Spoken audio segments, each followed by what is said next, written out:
Hello, everyone. My name is Samantha Board, and I'm the Director of Programs and Impact here at WomenHeart. Thank you for joining us for this special not Facebook, social media live, celebrating her heart, her history with one of our WomenHeart champions, Danielle Poole. So first, I want to welcome you for joining us to this live and share a little bit more about this campaign and the work we're doing around February. So this initiative is more than just a conversation, it's a call to action. We are honoring Black History Month and Heart Month together. And so we're shining a light on this urgent need to address the disparities that Black women face in heart health. Heart disease is the leading cause of death for Black women in the United States, and yet too often their symptoms are overlooked or dismissed. According to the American Heart Association, nearly 60% of Black women over the age of 20 have some form of cardiovascular disease. Yet they are less likely to be diagnosed and treated promptly. This isn't just a health crisis, it's an equity issue. So through Her Heart, Her History, we are amplifying the voices of Black women, advocating for better healthcare experiences, and empowering women to take charge of their heart health.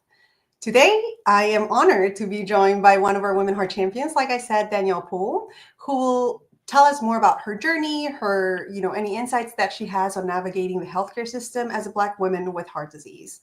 So, Danielle, thank you so much for joining us and for using your voice to inspire and empower others. Thank you for having me.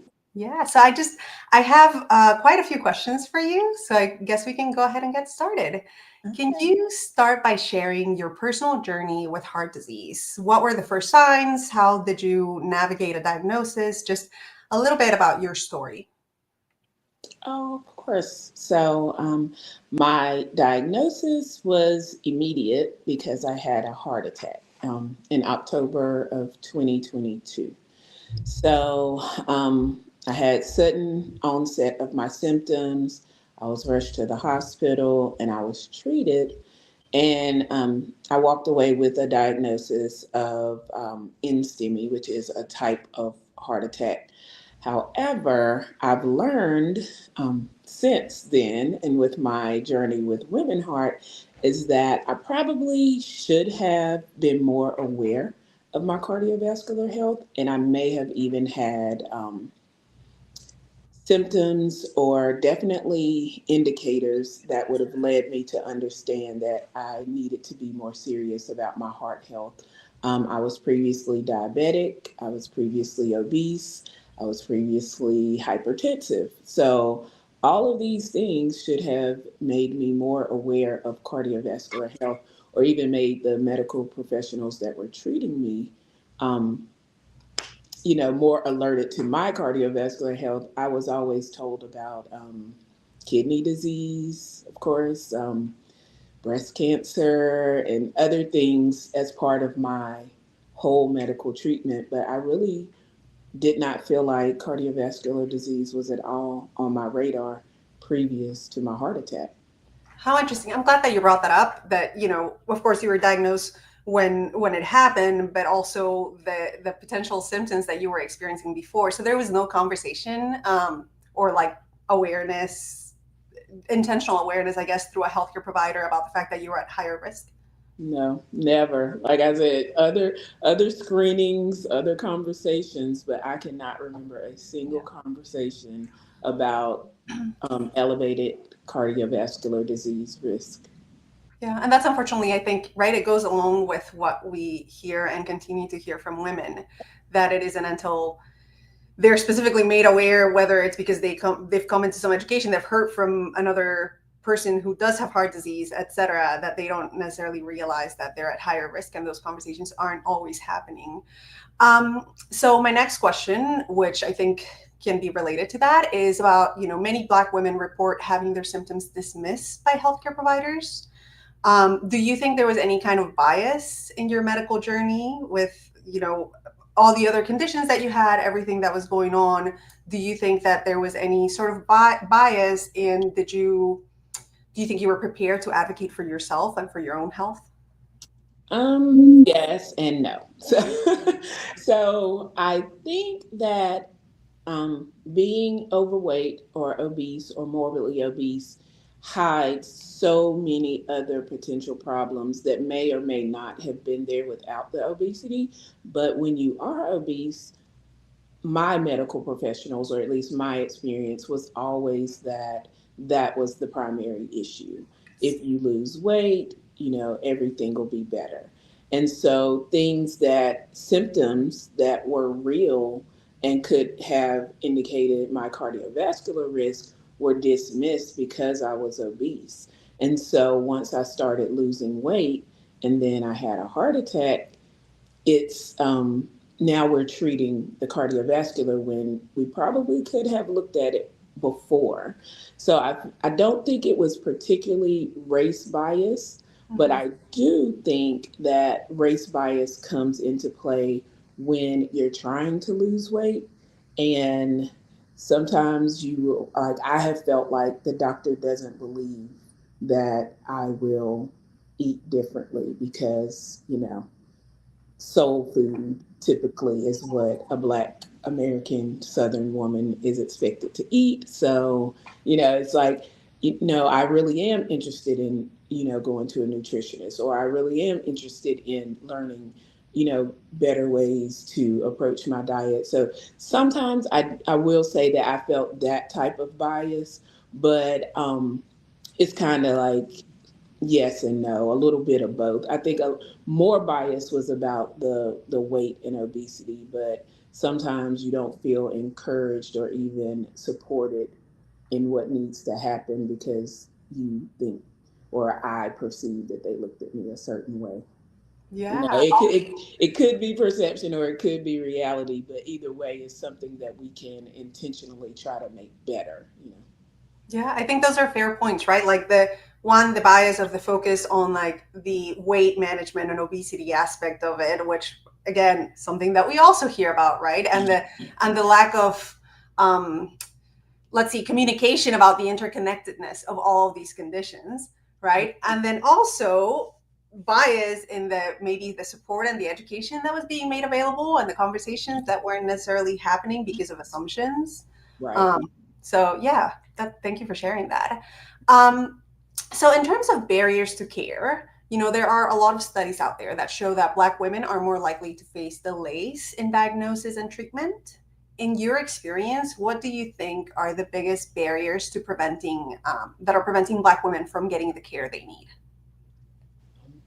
Well, there are a lot of barriers. Um, and they are interconnected, and it's hard to just pinpoint it and say, okay, this is what it is. But um, unfortunately, a lot of Black women are single mothers at a higher rate than other demographics.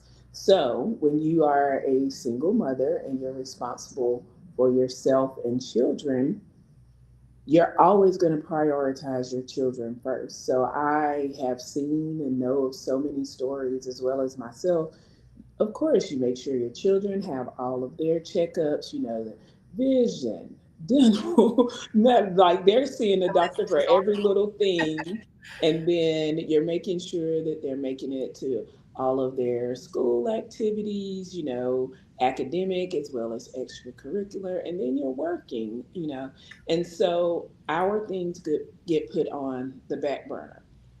Um, the barrier to that is the medical profession can try harder to have things at non-traditional hours. So a clinic that stays open once a week or twice a week till until 7 or 8 o'clock can make a complete difference in a community where moms are trying to get off work and get their kids picked up by 2:30, 3 o'clock, 4 o'clock. So something as simple as that is just having the actual appointment time. As for me, I've always worked a Monday through Friday daytime shift, right? So either like 7 to 3, 8 to 4, something like that. And I actually get a couple of my screenings now on Saturday mornings because, oops, my lights went off. um, so I actually get a couple of my screenings on Saturday mornings because there is a clinic that has hours specifically for that reason. They're only open on Saturdays until noon, but 8 till noon gives me time to get in there and make the appointment and be able to keep the appointment. So that's one thing, the time. Also, insurance makes a difference, the type of insurance, whether you have insurance, that makes a big difference. So if you don't have insurance through your employment and you're having to purchase through the marketplace and you're having to pay out of pocket, all of these things can make a big difference, as well as the cost of your care. There's so many things that keep people from being, and it's like nobody wants to put their self Right. off. Nobody wants to neglect the things that they need to do. But when you are a primary caregiver and you have a full life, it happens. And so the medical profession, in the community around the medical profession, we can make all of these things better. We can make it, we can do things to help people.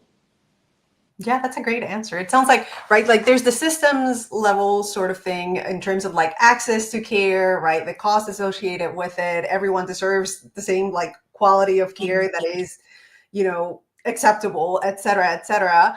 But also from another perspective of considering the whole person, because as you started, right, with the whole conversation that you started right now, the answer is very much about people have other things going on and they want to take care of themselves, but they have all these other things also in their life, right? So it's a complete person, and the importance of considering that. Such a good answer. Thank you.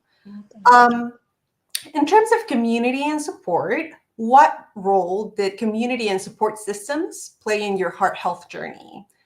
So and to add to that, how can we better support Black women as they're facing a heart disease, a cardiovascular disease diagnosis? Yes. So since my diagnosis, um, I've made it my business to speak it out loud as much as possible, I've seen it. to be to be support to somebody else that is entering this unknown world. Because even though everybody knows somebody who's had a heart attack or who has a cardiovascular disease diagnosis, we don't interact with it. We don't have the education, the information. We don't know what to do when we come in contact with that person. So for me, it felt like a completely foreign world. And the support of people who had a shared experience with me was the most important. So I had family, I have family support, plenty of people who loved me. I mean, I even had financial support, people who gave me money as gifts, and, people who came in to do things in my home. All of these things were very, very important.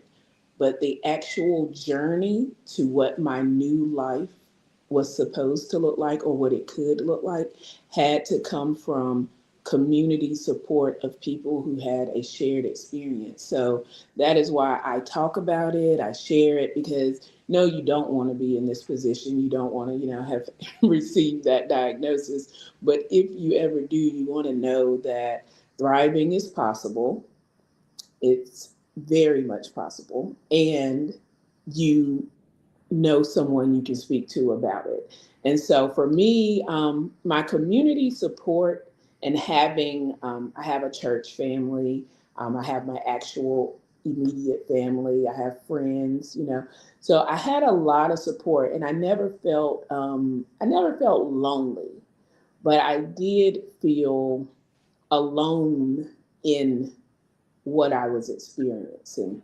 And so that's why I love Women Heart so much, because it brings together a community of women that have experienced this, but we're also about learning, advocating, learning the innovative treatments and things that can be done, and being able to share that information. So community support from people with a shared experience was top tier, but also having actual family, community, church support was very important, to just feeling like I was going to be okay and have actually a better life. But at the time, I was just like, what type of life will I have, right?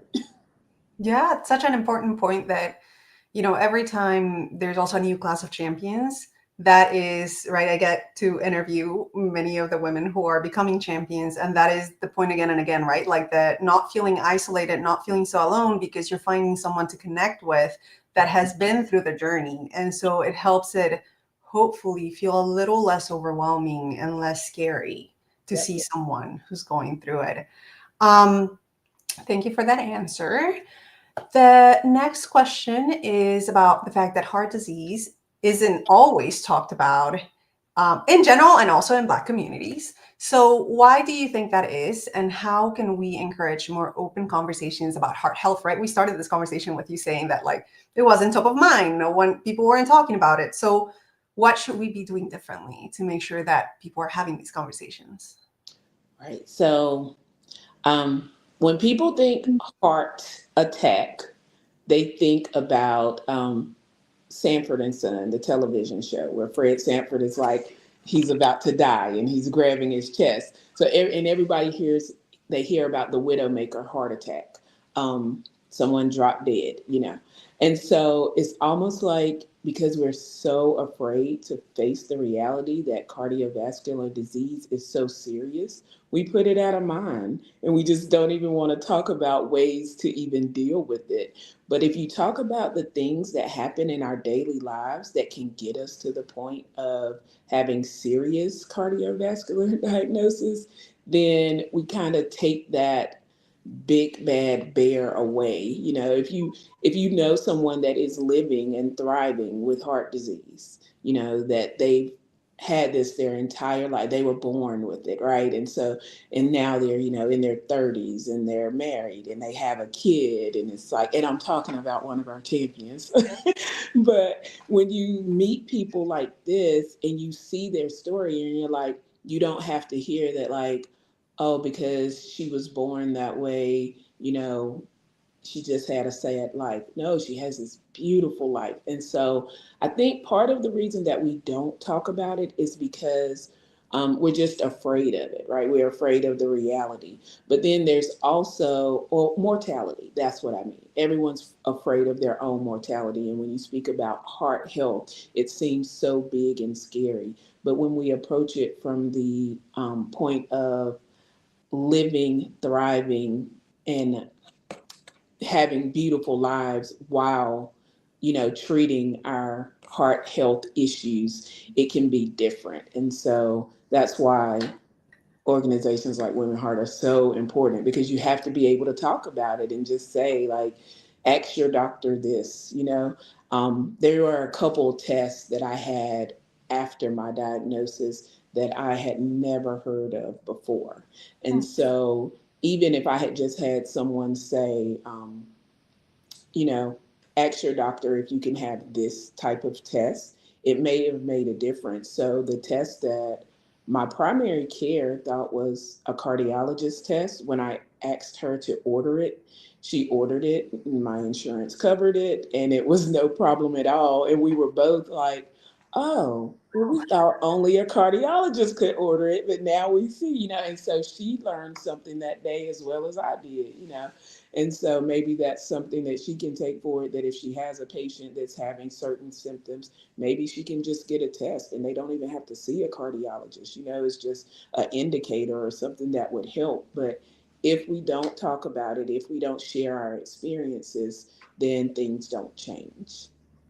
Such great points because, I mean, of course, you're sharing all of this, and I'm thinking of like champions and the fact that champions are sharing their lived experience, right? Talking about their journeys. And we have such diversity in champions. So there's different stories. There's different stories of how they're thriving, right? But they've all had the experience of heart disease.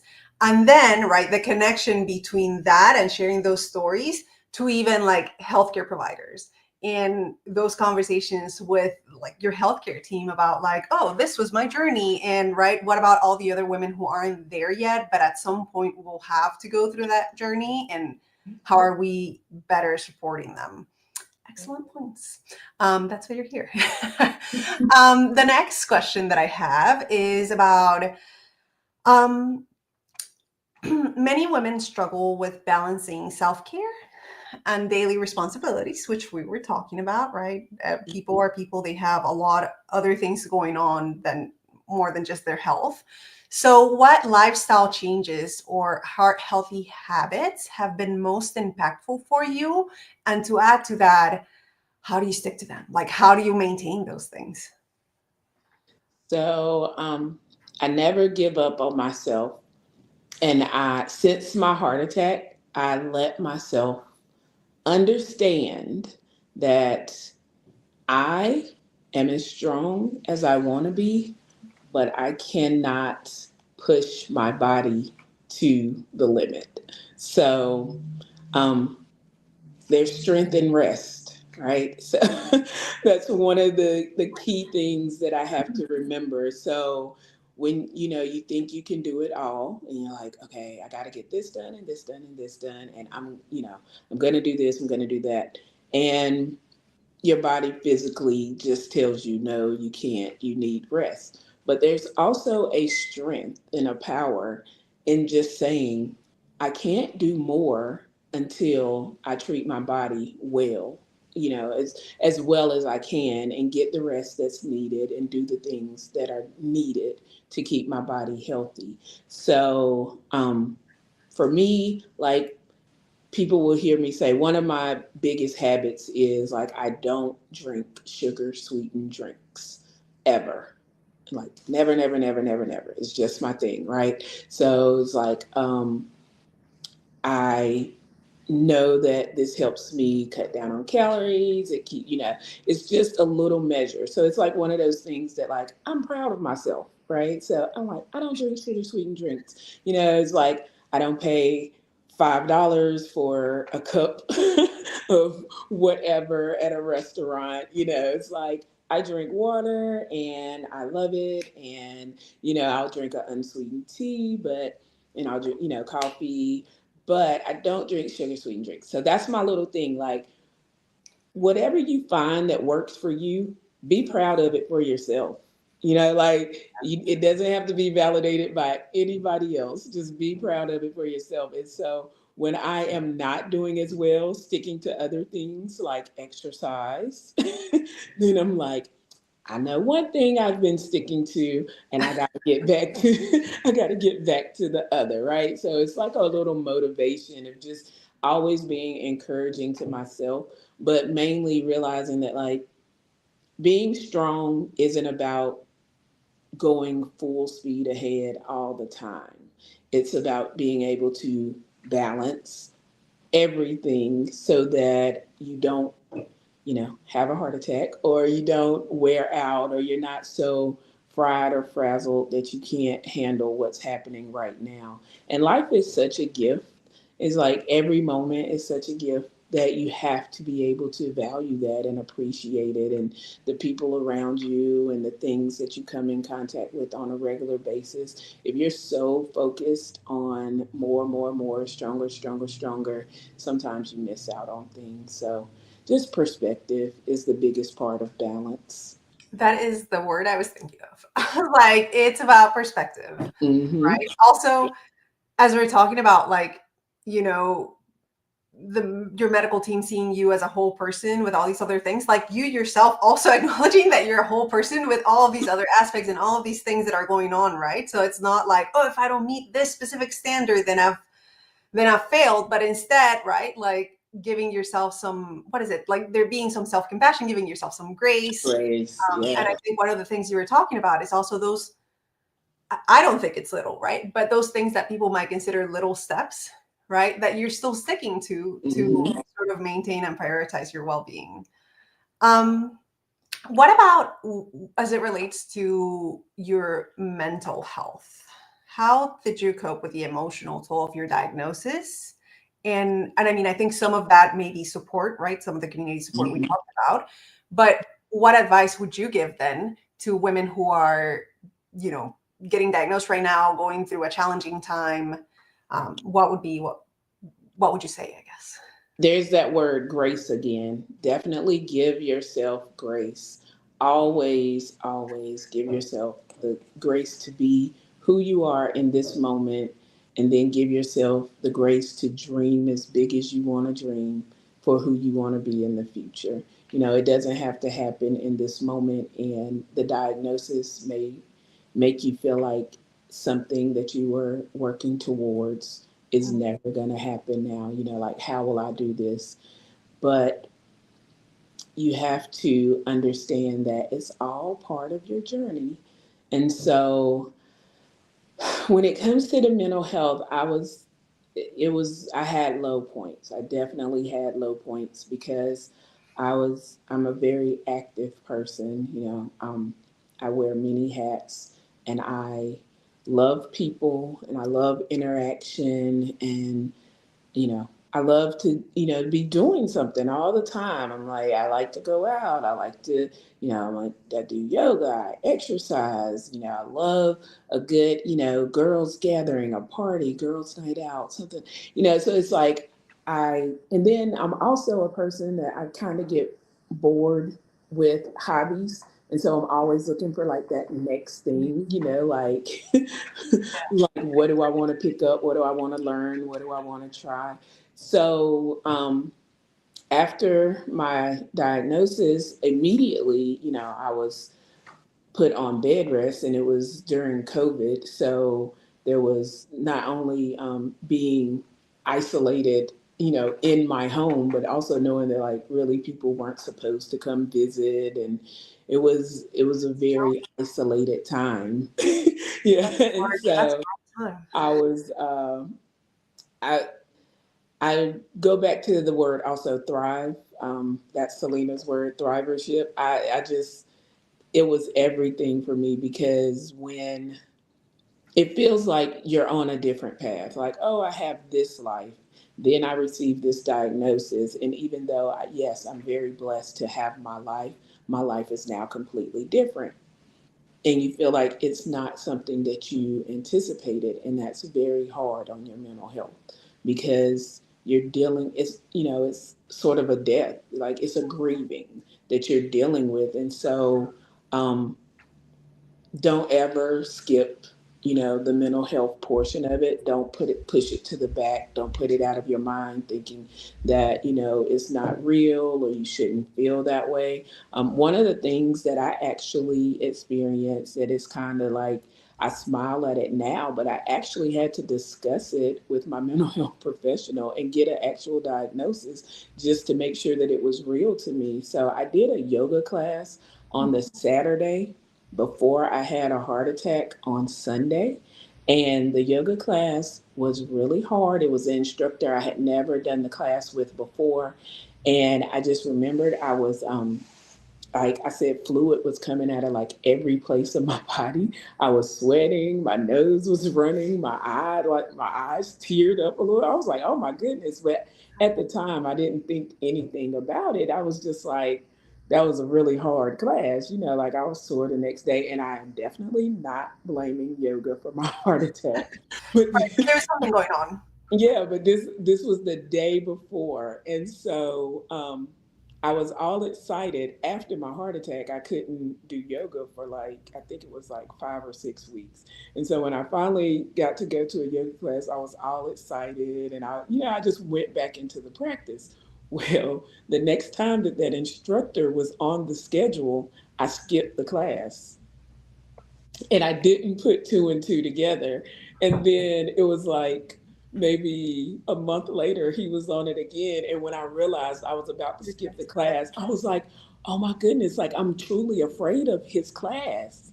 And I told my mental health professional, she was like, yeah, that's a form of PTSD. She was like, you're definitely associating the class with your heart. And she was like, and it's okay. Like, let that be, like recognize it, and so um, I actually spoke to him recently, Oh, maybe, I don't know, I think it was like maybe right before Christmas. He was not teaching a class, he was actually in a class that I was in.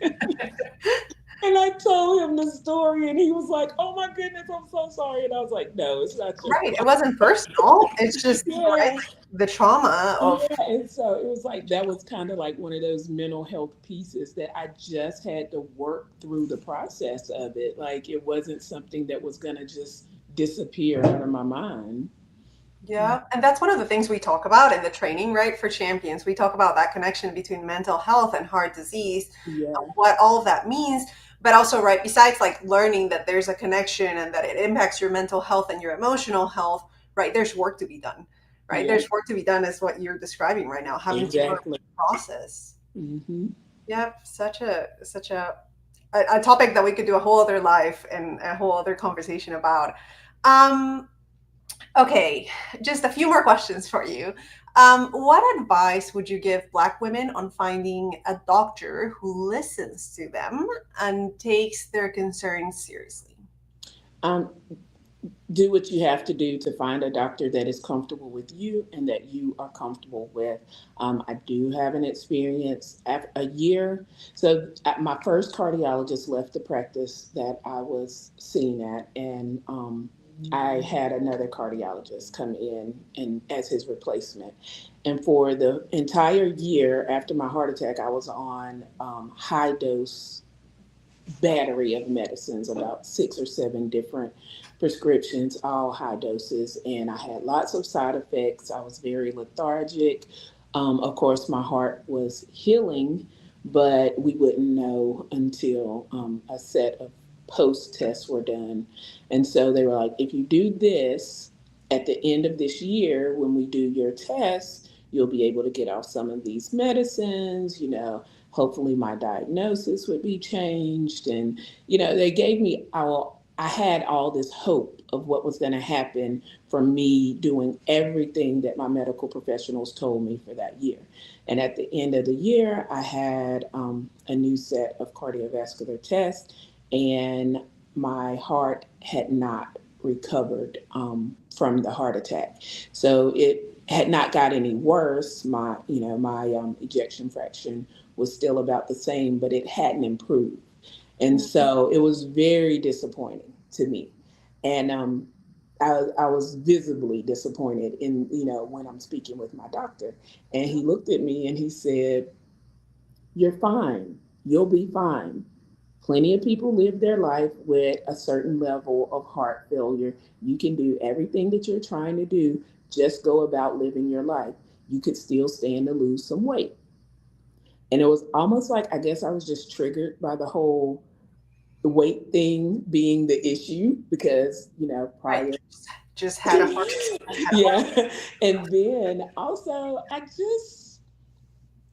he didn't say anything wrong. I just didn't like the way he said it to me. It just didn't feel good. He didn't recognize that, hey, I've been a disciplined patient. I've done everything that you told me to do for a year, and here it is. I'm disappointed. Like, what's the new plan besides just go live your life?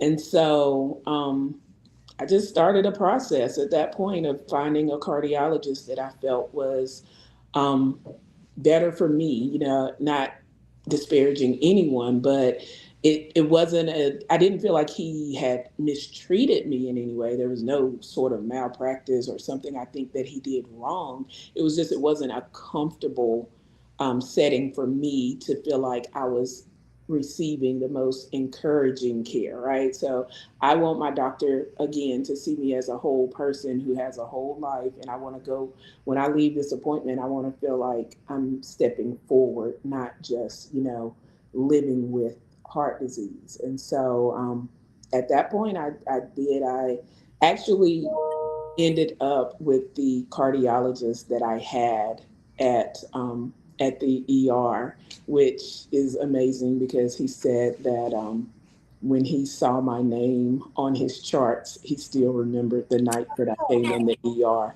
And I was like, wow. Yeah. Yeah, wow.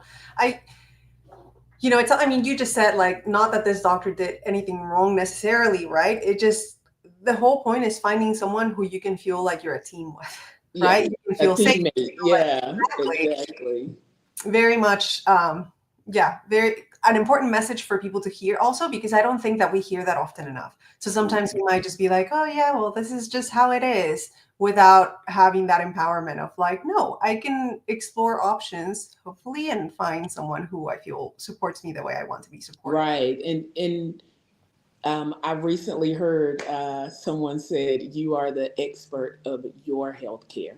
So you are the expert of your body, your healthcare, your health history. Yes, they may be experts in their field, but you're the expert of your body, and treat it that way and have that confidence to speak that way. Yeah. You want to be involved and deserve to be involved in the decision making. Mm-hmm. Yeah. Yep. Um, So, as we talk about that, if you could send, a specific message to healthcare providers, what would you want them to understand about treating women and treating Black women as they're going through a diagnosis of heart disease or, potentially eventually developing heart disease? So, in the climate of our world today, women are not little men. We heard that just a couple weeks ago. So, when it comes to treating women, treat them like your mother or your wife or your daughter. Don't treat them like they're just another patient or a version of yourself or some other man, right? So, women are not little men, and treat us as such, treat us individually. And when it comes to Black women, just know that we're just as invested in our care as anybody else, and maybe even more so. You have to treat individuals and let them know that, again, you're their teammate.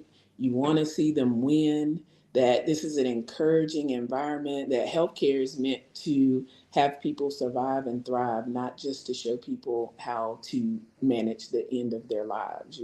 It's like, be encouraging. And come from an encouraging point of view. Always be encouraging. Yeah, the importance of like listening, working with your patients, right? Like Mhm. seeing the whole person. Um, My final question for you is about your message to every Black woman who is watching this conversation. And, they might be at risk of heart disease. They may not know they're at risk of heart disease, or they maybe just got diagnosed. What would you say to them? Okay. Um, don't ignore the potential cardiovascular issues in your life. Go back to that statistic that um, Black women over the age of 20, 60% have some sort of cardiovascular disease diagnosis, maybe even undiagnosed. But just know that more likely than not, cardiovascular problems are in your life, and don't ignore it. That's the main thing. Like, more likely than not, if you just had to toss a coin, more likely than not, you are going to deal with this. So it's not something that you want to ignore. You want to be proactive about it. And that's for Black women. Thank you. And also, if you're watching this and you're not super familiar with Women Heart, you can also look up our virtual Red Bags of Courage, which have a lot of additional information on risk factors, sex-specific risk factors, etc., so that hopefully you can also gain some familiarity with the conversations that you can bring up and you should be bringing up with your healthcare team. But Danielle, thank you so much for dedicating this time to this conversation, helping us explore the topic and share some of your story and your message with our audience today. Thank you, Sam, for jumping in and doing such a wonderful job. You made me very comfortable. I Thank you. appreciate you. Thank you, Danielle. So today's conversation is just the beginning. It doesn't end here, right? We want to continue this conversation throughout the year. And Black women deserve to be heard, respected, and prioritized in heart health, not just during Black History Month and Heart Month, but of course, every day. So we encourage you to continue advocating for yourself and the women in your life, and to continue having these conversations as we're talking about, which are not happening often enough, and they're not always open enough. Women Heart, of course, is here as a resource, a community, and a voice for change. We have a whole network of Women Heart Champions who are thriving and happy to share their stories and happy to support other women as they go through this journey as well. And feel free to visit womenheart.org to learn more, find support, and take action. So let's continue this conversation. And I hope you can join us for our next live or hard talk or whatever other things we've got coming up. Thank you, everyone. Thank you, Danielle. Thank you.